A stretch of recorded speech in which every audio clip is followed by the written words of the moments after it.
దానికి సంబంధించినటువంటి అన్ని పనులు తయారవుతున్నాయి. దేశంలో అనేక ప్రాంతాల నుంచి అనేక మంది వ్యక్తులు నాకు వచ్చి కలిసిపోతున్నారు, మాట్లాడుతున్నారు. మీకంటే ఎక్కువ నరేంద్ర మోడీ గారికి తెలుసా విషయం, ఎందుకంటే నా ఇంటి ముందరనే ఆయన సిఐడీలు ఉంటారు. ఇవాళ పరిశాన్ ఏందండి, ఈ కేసీఆర్ అంటూ dare devil fellow, sharp tongue ఉంటుంది. ఇవాళ యంత్రం ఏం తెలుసా, ఇక్కడనే బిజీ చేయనట కేసీఆర్. నేనంటే ఏకనాథ్ సిండేని తెచ్చి నన్ను గిట్ట దిగ్గొడితే అంటే బిడ్డ నేను ఫ్రీ అయిపోతా, నాకు కూడా జర కాల్చేలు గులగులో పెట్టినట్టే ఉన్నది. ఎందుకంటే నాకు కొట్లాడ అలవాటు ఉన్నది, నాకు ఇంతవరకు అలవాటు లేదు. దుమ్మురే కదా, కొట్లాడచ్చు కదా, అద్భుతంగా ఫ్రీ అయిపోతాం కదా ఎగ్దమ్.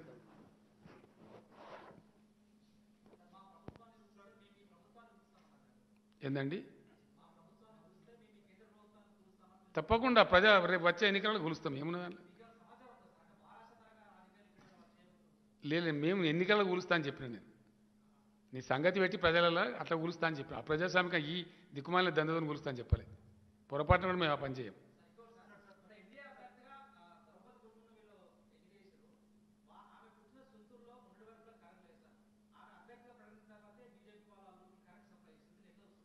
ఇట్లా చూసేది ఏముందండి, ఆయన 22 ప్రకటించిండు, 21లో ప్రకటించిండా, ఆల్ మొత్తం చేసి ఎలుగు పెట్టేసిన అన్నాడు. ఆమె ప్రెసిడెంట్ డిక్లేర్ చేయగానే ఆయనతో దొంగతనం బయటపడేది. ఇక నువ్వే చెప్పు, నేనేం చెప్పాలి. అసలు బీజేపీకి ఉన్నాయా numbers? Please answer me. Truthfully BJP has numbers mister Rahul? No. Only BJP ఓట్లతోనే బీజేపీ అధ్యక్షుడు రాష్ట్రపతి గెలిచే పని ఉందా దేశంలో? అలా దెన్ వాట్? ఎవరి ప్రయత్నం వాళ్ళు చేస్తారు. జయాపజయాలు దైవాధీనం.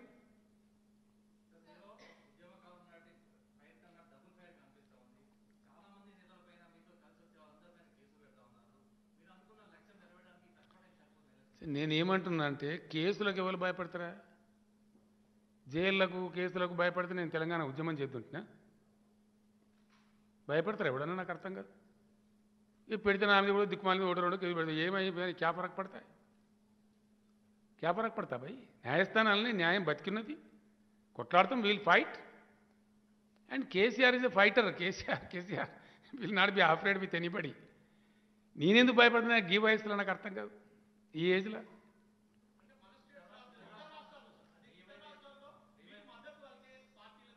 నేను అనేది దయచేసి మీరు అర్థం చేసుకోవాలి. మీరు మంచి ప్రశ్న అడిగినారు. మీరు ఒక రకంగా ఆలోచిస్తున్నారు, ఎందుకంటే మీకు అలవాటు, మీకు కాదు దేశానికి అట్లా అలవాటు పడైంది. ప్లీజ్ ప్లీజ్ ప్లీజ్ ఒకటే నిమిషం. మీకు ఇప్పుడు చాలా క్లారిటీ వస్తుంది మీకు. ఈ విషయం అర్థం కాక ప్రతి దగ్గర కూడా జర్నలిస్టులు పాపం ఇట్లా నన్ను సతాయిస్తున్నారు. నేనేం వాళ్ళ మీద కోపానికి పోతాను. నేను యాడికి పోయినా అది ఆడుతున్నాను, ఢిల్లీలో అది ఆడుతున్నారు, రాంచీలో అది ఆడుతున్నారు. నేను చెప్పిన కొద్ది బ్రదర్ ప్లీజ్ లిటిల్ పేషెన్స్ అని రిక్వెస్ట్ చేస్తున్నాను జర్నలిస్ట్ మిత్రులందరూ. ఎందుకంటే సమజైతలేదు.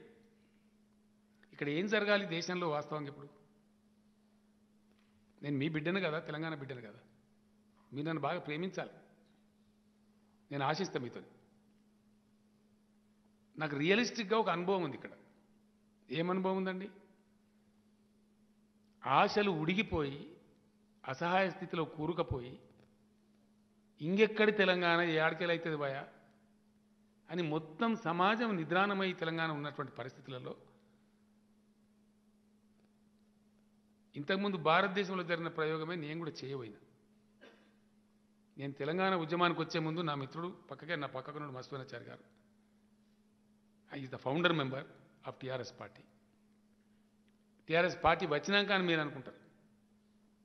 మధుసూదనాచారి గారు నేను టీఆర్ఎస్ పార్టీ రాకముందు ఏడాది పనిచేసినాం. తారనాకల నా ఇంట్లో ఒక 9 నెలలు పనిచేసినాం. ఒక 10 మంది ముట్టిమి వాడు చారి గారు కూడా నాతో ఉండే. తెలంగాణ రావాలంటే ఏం చేయాలి, ఏం కావాలి, ఎట్లా వస్తుంది, తెలంగాణ రావడం అనే అంశం ఏంది? ఒక 9 నెలలు 8 నెలలు నెత్తివాళ్ళు కొట్టుకున్నాం మేము ఇవాళ దేశం కోసం కొట్లాడుతున్నట్టు.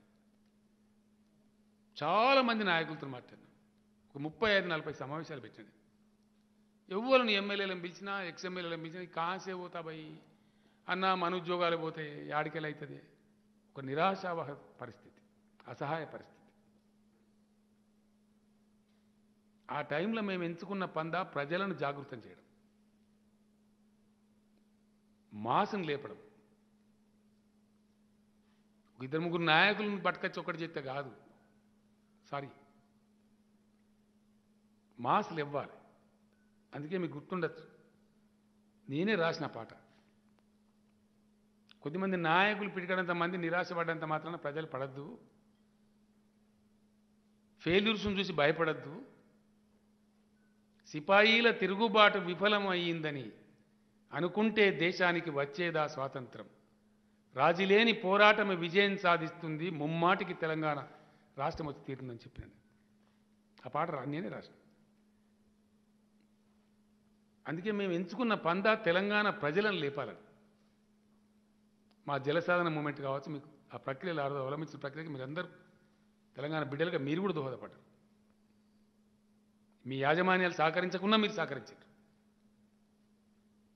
దానివల్ల పెరిగి ఉప్పెన అయిపోయింది ఉద్యమం. ఈరోజు ఏం జరిగిందో మీకు తెలుసు.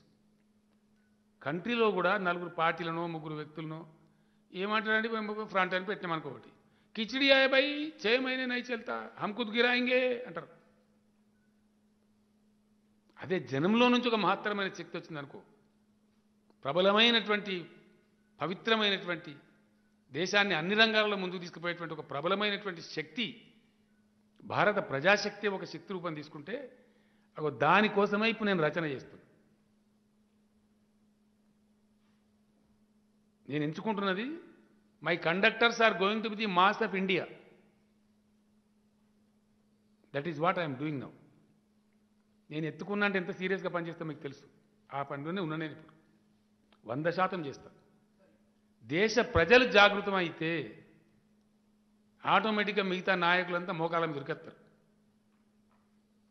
టీఆర్ఎస్ను గేలి చేసి ఎగతాళి చేసి ఎన్నో మాటలన్న బీజేపీతో జై తెలంగాణ అనిపించలే, కాంగ్రెస్తో జై తెలంగాణ అనిపించలే, చంద్రబాబు నాయుడుతో జై తెలంగాణ అనిపించలే, సిపిఐతో జై తెలంగాణ అనిపించలే. అదే జరుగుతుంది. కాబట్టి 4 పార్టీలను వాళ్ళను వీళ్ళను ఏకం చేయడం కాదు, వాళ్ళని చేస్తాం, వాళ్ళు కూడా వస్తారు. తప్పకుండా ప్రత్యామ్నాయ ఎజెండా ప్రబలమైనటువంటి విప్లవకారకమైనటువంటి ఒక మాట మీరు దయచేసి మీరు విన్నర్. ఇప్పుడు నేను చెప్తే మీకు అనిపించలేదా?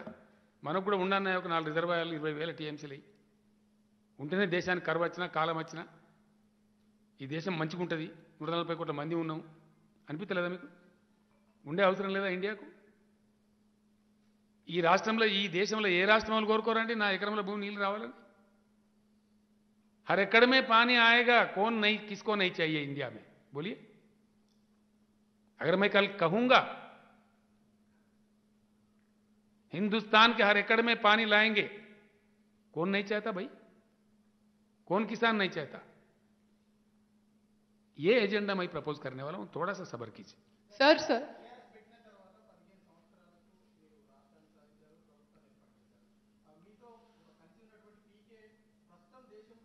ఏ నాతో కలిసి నువ్వెందుకు అంటున్నావే?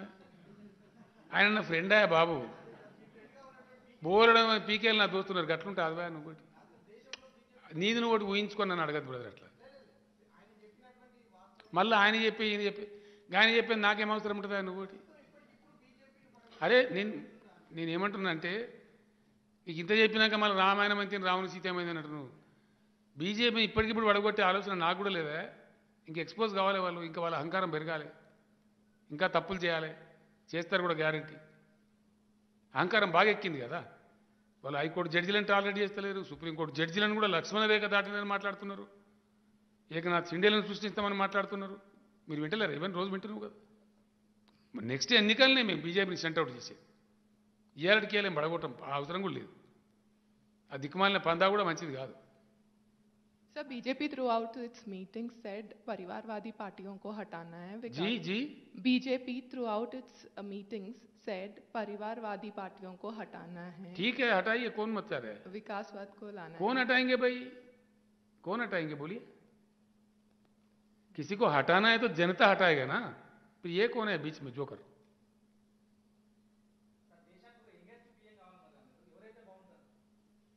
నువ్వు చెప్పాలి, నేనేం చెప్పాలి? నువ్వు ప్రపోజ్ చేయి, నేను దాన్ని ప్రచారం చేస్తా.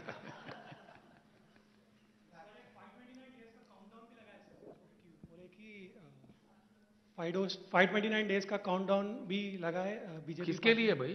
उसके बाद में वो लोग गवर्नमेंट फॉर्म करते बोल के बोले। हाँ, उसके बाद में वो लोग गवर्नमेंट फॉर्म करते बोल के कहाँ पे बोले। तेलंगाना में। है सो खत्म होता बोल के भाई बोले तो या Telangana BJP Telangana government 529 days का काउंटडाउन लगा है सर। क्या ये ईस्टमन का सपना है क्या? तेलंगाना को क्या समझ रहे हैं आप?